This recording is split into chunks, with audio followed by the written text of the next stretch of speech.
तत्वाय नारायणाय गुरुभ्यो नमः। नमस्कार मित्रों, हमारे चैनल पर आपका एक बार पुनः स्वागत है। मित्रों, कई लोगों के प्रश्न थे कि माता बगलामुखी की साधना में दीक्षा की आवश्यकता क्यों है। पहले भी इस पर एक वीडियो बनाया जा चुका है, किंतु उनके कुछ विशेष प्रश्न हैं कि यदि हमने मोबाइल पर सुन लिया, किसी ने कोई मंत्र दिया, किसी रील में हमने सुन लिया, वहाँ से हमने प्राप्त कर लिया, तो उसमें और आप जो अगर बोलकर दीक्षा प्रदान कर रहे हैं, इसमें अंतर क्या है। और उसके साथ ही कई लोगों के ये भी प्रश्न है कि हमने फला पुस्तक ली, उस पुस्तक से हमने मंत्र प्राप्त कर लिया, हमने विद्या प्राप्त कर ली। बहुत से ज्ञानी हैं जो यूट्यूब पर ज्ञान दे देते हैं, पूरी विधि बता देते हैं, पूरे न्यास के साथ, अन्य चीज़ों के साथ। हम वो चीज़ कर रहे हैं, बिना किसी अनुमति के कर रहे हैं स्वयं से। इससे हानि क्या है। मित्रों, माता बगलामुखी की साधना इस जगत में जब प्रकट हुई तो इसके प्रमुख 3 ऋषि हुए। पहली परंपरा चली भगवान ब्रह्मा के द्वारा, दूसरी परंपरा चली भगवान विष्णु के द्वारा और तीसरी परंपरा चली भगवान शिव के द्वारा। ये 3 मूल ऋषि हैं जिनके माध्यम से पीताम्बरा की साधना इस संसार को प्राप्त हुई है अलग अलग संप्रदायों में। भगवान ब्रह्मा के द्वारा यह ज्ञान प्राप्त हुआ सनकादिक ऋषियों को, उसमें से सनत कुमार के द्वारा यह ज्ञान प्राप्त हुआ देवर्षि नारद को, और देवर्षि नारद के माध्यम से यह ज्ञान प्राप्त हुआ सांख्यायन ऋषि को, जिन्होंने माता बगलामुखी पर विस्तृत रूप से एक शास्त्र की रचना की, तंत्र शास्त्र की, जिसको सांख्यायन तंत्र कहते हैं, जिसमें 36 पटलों में, अर्थात 36 जो उसके अंग हैं, 36 चैप्टर्स हैं, उनमें माता बगलामुखी के संबंध में विस्तार से हर एक चीज़ का उल्लेख किया हुआ है कि किस प्रकार से साधना करनी, कैसे क्या करना है, कैसे क्या नहीं करना है, क्या स्वरूप है, कैसा है। और भगवान विष्णु के माध्यम से भी ये साधना प्राप्त हुई थी देवर्षि नारद को, और उनके द्वारा इस संसार में अन्य माध्यमों से ये विद्या प्रचारित की गई। तीसरा जो पंथ था भगवान शिव का, उनके द्वारा यह ज्ञान प्राप्त हुआ भगवान कार्तिकेय को, और उनके माध्यम से यह साधना दक्षिण भारत में प्रचारित की गई। इसके साथ ही भगवान शिव ने क्रौंच भेदन नामक ऋषि को भी यह ज्ञान प्रदान किया था, और यह विद्या उनके द्वारा इस संसार में प्रतिपादित की गई अलग संप्रदाय में। आज यहाँ पर हम लोग जो प्रश्न थे शुरुआत में इस वीडियो के, उनके उत्तर लेंगे सांख्यायन तंत्र से, कि हम आज देखेंगे कि सांख्यायन तंत्र दीक्षा के विषय में, गुरु के विषय में क्या कहता है, उनका क्या मत है, क्योंकि वो सिद्ध ऋषि हैं माता बगलामुखी के। तो आज हम सांख्यायन तंत्र के कुछ श्लोकों को यहाँ पर पढ़ेंगे और उनके अर्थ आपको समझाने का प्रयास करेंगे, ताकि आपको ये समझ में आ जाए कि दीक्षा का क्या महत्व है और दीक्षा कैसे प्राप्त करनी चाहिए। दीक्षा मार्गम विना मंत्रम शैवम शाक्तम च वैष्णवम यो जपेत तम दह्यत्याशो देवता च जुगुप्ससि। दीक्षा विधि विना मंत्रम यो जपेत कोटिशा न स सिद्धिम वापनोति सिंधु सैकत वर्णवत तस्मात् सर्व प्रयत्नेन दीक्षा कुलगुरोर मुखात उपदेश क्रमेण मंत्र ग्रहण मादरात। यहाँ पर सांख्यायन ऋषि कहते हैं कि यदि कोई व्यक्ति बिना दीक्षा प्राप्त किए हुए, बिना दीक्षा मार्ग से गए हुए पीताम्बरा के मंत्र को जपना आरंभ करता है, तो वो किसी भी पंथ का क्यों न हो, भले वो शैव हो, वैष्णव हो, शाक्त हो, कोई भी हो, वो देवताओं के लिए घृणा का पात्र है। यो जपे तम दह्यत्याशु देवता च जुगुप्सति, अर्थात घृणा का पात्र है। और क्या है, दीक्षा विधि विना मंत्रम यो जपेत कोटिश न स सिद्धिम वापनोति सिंधु सकत वर्णवत। दीक्षा के बिना यदि कोई व्यक्ति मंत्रों का निरंतर जप करता जा रहा है, तो वो करोड़ों करोड़ों मंत्र भी जप ले, इसके उपरांत भी उन समस्त मंत्रों का प्रभाव उसके जीवन में वैसा ही होता है जैसा एक समुद्र में एक बूंद जल का होता है। अर्थात ये सारी साधनाएं उसकी एक प्रकार से निरर्थक हो जाती हैं अगर उसको गुरु से दीक्षा प्राप्त नहीं है। आगे कहते हैं, तस्मात् सर्व प्रयत्नेन दीक्षा कुल गुरोर मुखात उपदेश क्रमेण मंत्र ग्रहण मादरात।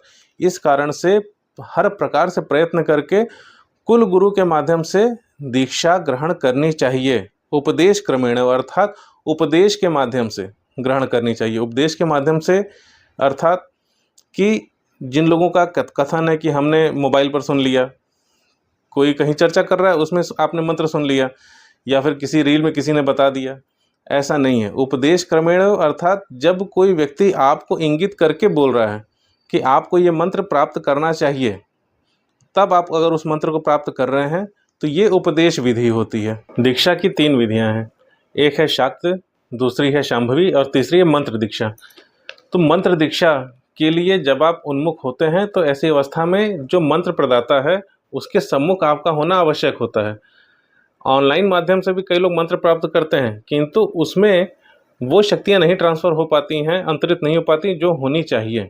इसी कारण से एक अपवाद स्वरूप यदि छोड़ दिया जाए, कुछ विशेष मुहूर्तों को जब आपको उस मंत्र की आवश्यकता है, आप गुरु के सम्मुख नहीं हैं या फिर मंत्र प्रदाता व्यक्ति के सम्मुख नहीं हैं, आपको मोबाइल पर या किसी प्रकार से मंत्र प्राप्त करने से बचना चाहिए या उस मंत्र की साधना से बचना चाहिए सामान्य अवस्थाओं में, क्योंकि आपने किसी की अनुमति से वो मंत्र नहीं प्राप्त किया। ऐसी अवस्था में आप बिना गुरु के उस मंत्र को जप रहे हैं। आप जब जप रहे हैं तो उस मंत्र के यदि कोई साइड इफ़ेक्ट्स होंगे तो उनसे बचाने के लिए आपके पास कोई शक्ति नहीं रहती है। अब इसमें एक शब्द और आता है, कुल गुरु। ये लिखा है ना कि दीक्षा कुल गुरु और मुखात, अर्थात कुल गुरु के मुख से। यहाँ पर कुल गुरु का अर्थ क्या है? यहाँ पर कुल गुरु का अर्थ बिल्कुल ये नहीं है कि जो आपके वंश में शुरुआत से दीक्षा देते आपको चले आ रहे हैं गुरुजी वो, क्योंकि ऐसा बिल्कुल आवश्यक नहीं कि उनको महाविद्याओं की सिद्धि हो, उन्होंने महाविद्याओं की साधना की हुई हो। किंतु जब आप महाविद्याओं के क्रम में जा रहे हैं तो आपको एक ऐसा व्यक्ति चाहिए जिसने महाविद्याओं की साधना की हुई हो, जिनको महाविद्याओं की सिद्धियां हों, माता का आशीर्वाद जिनको प्राप्त हो। और वो भी कुल गुरु का अर्थात है कि उनका अपना कुल हो। कुल का अर्थ है कि गुरु शिष्य परंपरा के माध्यम से यदि यह विद्या, यह पूरा ज्ञान अंतरित होता चला आ रहा है तो वो कुल गुरु क्रम है, वो कुल गुरु का एक घराना माना जाता है। जैसे परमहंस निखिलेश्वरानंद जी हैं, उनको 10 महाविद्याओं की सिद्धि थी, उनसे परम पूज्य गुरुदेव स्वामी दिव्य चेतनानंद जी को वो सारी साधनाएं और सारी विद्या प्राप्त हुई और उनको भी इन 10 महाविद्याओं की सिद्धि हुई। उनके द्वारा माता बगलामुखी की दीक्षा हमें प्रदान है। तो ये एक प्रकार से कुल गुरु का क्रम है। तो आपको ऐसे लोगों को खोजना चाहिए, ऐसे साधकों की तलाश करनी चाहिए, गुरुओं की तलाश करनी चाहिए जो किसी कुल गुरु के क्रम में आते हैं, ताकि आपको वो ज्ञान प्राप्त हो सके और वो शक्ति आपको डायरेक्ट प्राप्त हो सके जो शक्ति गुरुओं ने अर्जित की और उनके माध्यम से उनके शिष्यों को प्राप्त हो रही है। अब इसमें आगे सांख्यायन ऋषि एक विशेष बात और कहते हैं। वो कहते हैं कि पुस्तके लिखितान मंत्रान अवलोक्य जपन्तीये स जीवन्नेव चांडालो मृत श्वानो भविष्यति। सांख्यायन ऋषि कहते हैं कि यदि कोई व्यक्ति पुस्तक में लिखे हुए मंत्र को बिना किसी अनुमति के स्वयं से स्वेच्छा से जपना आरंभ कर देता है तो ऐसी अवस्था में क्या होता है? ऐसी अवस्था में वो व्यक्ति जीते जी त्याज्य होता है लोगों के लिए।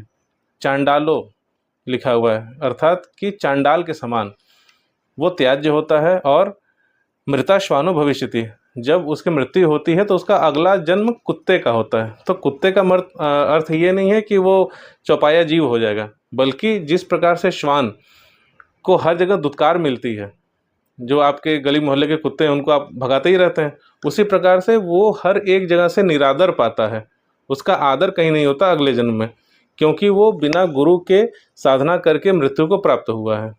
यदि उसके जीवन में गुरु होते तो निश्चित रूप से उसके जीवन का उत्थान होता, कल्याण होता, क्योंकि गुरु होते ही हैं आपको अज्ञान से निकालकर ज्ञान की ओर ले जाने के लिए। गुरु का यही रोल है, गुरु की ये ड्यूटी है। अब इसके पश्चात सांख्यायन तंत्र क्या कहता है? सांख्यायन तंत्र कहता है कि दीक्षा गुरु भी योग्य होना चाहिए, अन्यथा पिशाचत्व की प्राप्ति होगी।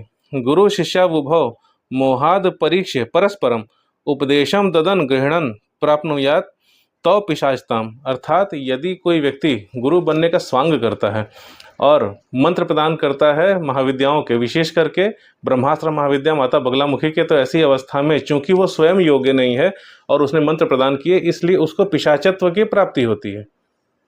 यहाँ पर सांख्यायन तंत्र ये कह रहा है कि शिष्य तो नहीं बच पा रहा है यदि वो अशिष्य है, उसमें योग्यता नहीं। उसी के साथ साथ गुरु भी नहीं बच सकते यदि वो गुरु नहीं है, अपात्र हैं। तो इसी कारण से गुरु का होना आवश्यक है शिष्य के लिए, और जो व्यक्ति गुरु बनना चाह रहा है या गुरु बना हुआ है उसका भी वास्तव में गुरुत्व होना जरूरी है। तो सांख्यायन तंत्र की ये पूरी दृष्टि है। सांख्यायन तंत्र शिष्य के विषय में भी कहते हैं। वो क्या कहते हैं निर्मत्सरम निरालंबम नीतिशास्त्र विशारदम नित्यानित्य विवेकश्च शिष्योत्वेनोपकल्पयेत। अर्थात वो मत्सर से विरक्त हो, अर्थात उसके अंदर किसी प्रकार का मद न हो। निरालंबम, वो इष्ट पर और गुरु पर पूरी तरह से आश्रित हो। नीति शास्त्र विशारदम, जो नीति शास्त्र में विशारद हो। नित्य अनित्य विवेकश्च, जो नित्य और अनित्य के बीच में अंतर कर सकता हो, जो विवेकवान है। शिष्योत्वेनोपकल्पयेत, ऐसा शिष्य उत्तम होता है बगलामुखी दीक्षा के लिए। ये समस्त गुण धीरे धीरे ही किसी व्यक्ति के अंदर उत्पन्न होते हैं, प्रकट होते हैं। तो व्यक्ति को प्रयास करके साधनाओं के क्रम में जाना चाहिए, दीक्षा लेने का प्रयास करना चाहिए, ताकि उसके अंदर ये सारे गुण उत्पन्न होने लगें। और वैसे भी जब व्यक्ति साधना की ओर पूरी ईमानदारी से लगता है तो ये जो गुण हैं, जो धर्म के 10 लक्षण हैं, वो धीरे धीरे हर एक व्यक्ति के जीवन में प्रकट होने ही लगते हैं। आप शिष्यता के लिए आएँ, दीक्षा ग्रहण करें, मंत्र जप आरंभ करें। धीरे धीरे मंत्रों के प्रभाव से, गुरु के प्रभाव से आपकी बुद्धि निर्मल होने ही लगती है और अंत में आप अपने विकास की ओर जाते ही जाते हैं। आपके अंदर ये समस्त लक्षण प्रकट होने लगते हैं जो शिष्य के लिए कहे गए हैं। और जब ऐसे लक्षण प्रकट होने लगते हैं, क्योंकि शिष्य निरंतर गुरु की दृष्टि में है, तो गुरु ऑब्जर्व करता रहता है कि अब सुलक्षणी हो गया है शिष्य, तो उसको आगे के क्रम भी गुरु प्रदान करते हैं। माता बगलामुखी की साधना असाधारण साधना है। यह व्यक्ति को भोग और मोक्ष दोनों प्रदान करती है और अंत में व्यक्ति को मुक्ति की ओर ले ही जाती है। व्यक्ति के जितने भी जन्म जन्मांतर के पाप हैं, उनको जलाने की शक्ति माता बगलामुखी के मंत्रों में है, उनकी साधना में है, उनके कृपा कटाक्ष में है। आप इस साधना को पूरी तरह से गंभीर होकर यदि करते हैं, आप इस क्रम में आते हैं, तो निश्चित रूप से आप अपने साथ अपने परिवार का, इस पूरे समाज का कल्याण करने के योग्य हो जाते हैं। मिलेंगे माता बगलामुखी के किसी अन्य विषय के साथ अगले वीडियो में। तब तक के लिए जय गुरुदेव, जय माता बगलामुखी।